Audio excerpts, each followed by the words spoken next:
بسم الله الرحمن الرحيم، والصلاة والسلام على سيدنا محمد وعلى آله وصحبه أجمعين. السلام عليكم ورحمة الله وبركاته، أهلا وسهلا بكم في فيديو جديد. السلام عليكم. وعليكم السلام ورحمة الله وبركاته. ايه يا متولي؟ منورني ومشرفني يا غالي علينا. قبل ما نتكلم عن أي حاجة يا ريت ندعي بتفريج الكرب عن إخواتنا في السودان، ربنا ينجيهم من الظالمين، اللهم آمين. هنتكلم النهارده عن 3 مواضيع كده على السريع، عن مدرب حراس مرمى الزمالك، القنبلة اللي رماها جون إدوارد، وهنتكلم عن كاس السوبر الأهلي والزمالك وبيراميدز وسيراميكا، وهنتكلم عن كابتن سيد عبد الحفيظ.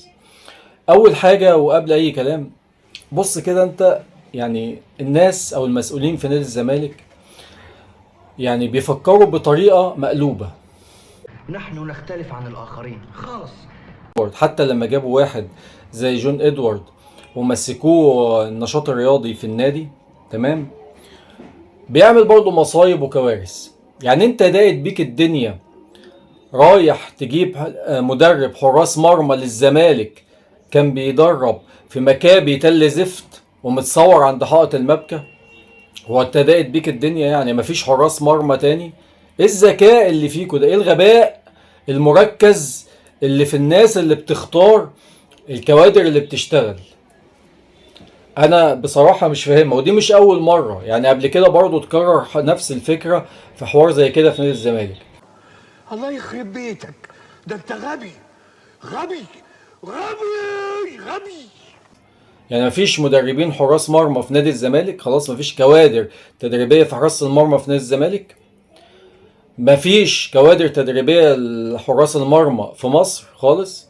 طب هات واحد ماشي اجنبي ما يكونش ليه سبق ان هو متصور عند حائط المبكى وكان بيدرب في مكابي تل زفت.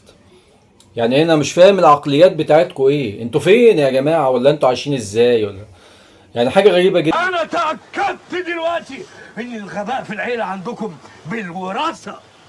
يا فندم انت بالعيله داخلها ايه؟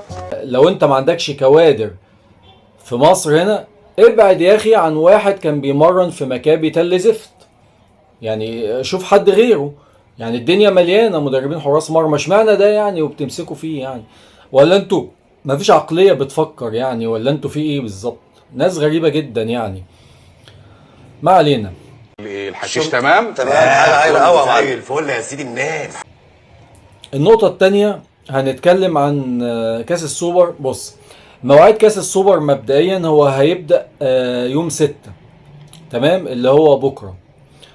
ماتشات بكرة ديت هتبتدي، الأهلي هيكون هو سيراميكا الساعة 5، والزمالك وبيراميدز الساعة 7:30. دي مواعيد المباريات. طبعا مباريات صعبة جدا.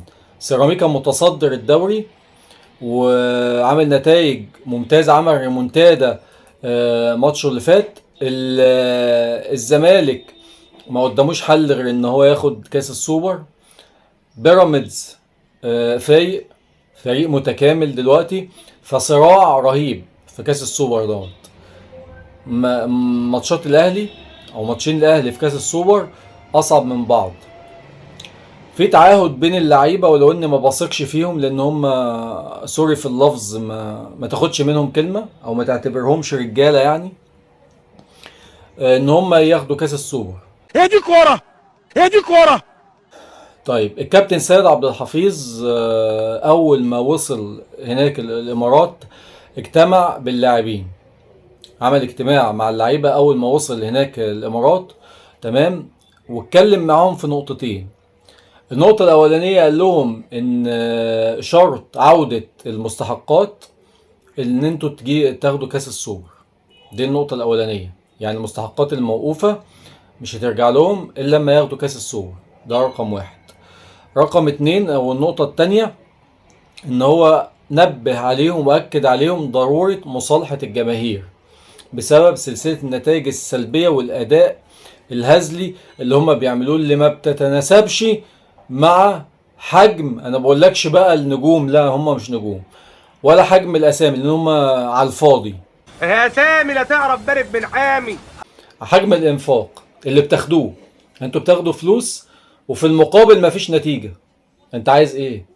انت جايب واحد عشان يشتغل ما بيشتغلش، تديله فلوس بتاع ايه؟ شغله اللي هو مطلوب يعمله عشان ياخد فلوس ما بيعملوش، فانت في المقابل هتديله فلوس ليه؟ ما هي بالعقل، انت ما اشتغلتش هتاخد فلوس. لو انت ما رحتش الشغل ما عملتش شغلك، خليك رحت وما اديتش، عملت مصايب وكوارث في الشغل، اقل حاجه بتخصم لك، يعني اقل حاجه بتخصم لك. مش هقول لك بتتوقف مستحقاتك لغايه ما نشوف هتعمل ايه، لا بيتخصم منك فلوس عادي. هو انتوا عايزين تعكننوا على الناس وتقرفوا الجمهور وتاخدوا فلوس كمان؟ ده ايه البجاحه اللي انتوا فيها دي؟ ما علينا. نتمنى طبعا الناس دي تتعدل، نتمنى الكابتن سيد يفوقهم تمام ويتعدلوا ويظبطوا نفسهم كده. ولي خد يا ولي. اتمنى الفيديو يكون عجبكم. السلام عليكم ورحمة الله وبركاته.